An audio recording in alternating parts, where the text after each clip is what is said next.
दादाजी, आज गांव में सब इतना खुश क्यों हैं? माँ पोंगल बना रही हैं और गांव में रंगोली, पतंग सब कुछ अलग सा लग रहा है। हाँ बेटा, क्योंकि कल पोंगल और मकर संक्रांति है। पर दादाजी, हम ये त्योहार क्यों मनाते हैं? बेटा, ये बात आज की नहीं है, ये तो बहुत पुरानी बात है।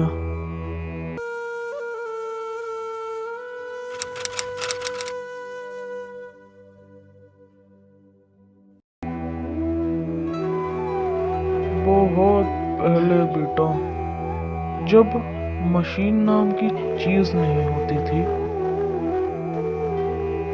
तब लोग अपनी जिंदगी बस खेती पर चलाते थे।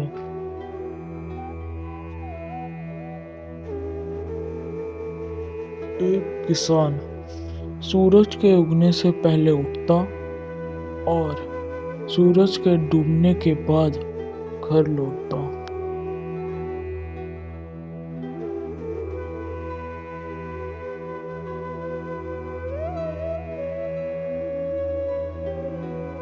पर बेटा, हर साल फसल अच्छी हो ये जरूरी नहीं होता।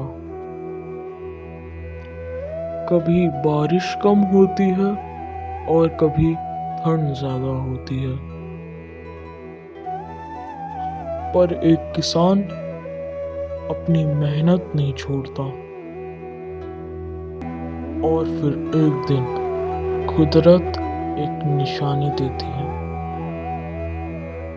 और फिर एक दिन जब सूरज अपनी दिशा बदल लेती है, दक्षिण से उत्तर की तरफ,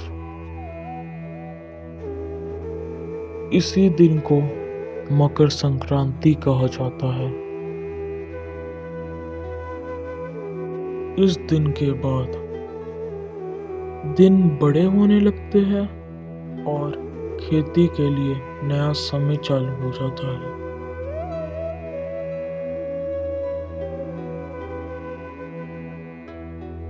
महीनों की मेहनत के बाद जब फसल तैयार होती है, तो वो सिर्फ अनाज नहीं, मेहनत का फल होता है। दक्षिण भारत में इस खुशी को पोंगल कहा जाता था। नई फसल के चावल से दूध और गुड़ से बनाया जाता था पोंगल। जब दूध उबलकर बाहर आता था, लोग कहते थे पोंगलो पोंगल। जानवर भी बेटा किसान की परिवार की तरह होते थे, इसलिए इस त्योहार पर उन जानवरों को भी सम्मान दिया जाता था।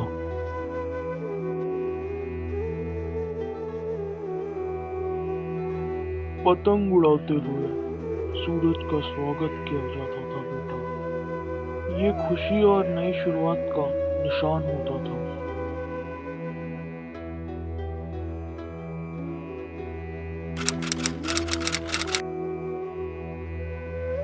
दादाजी, अब मुझे समझ में आ गया, ये त्योहार शुक्रिया कहने का दिन है।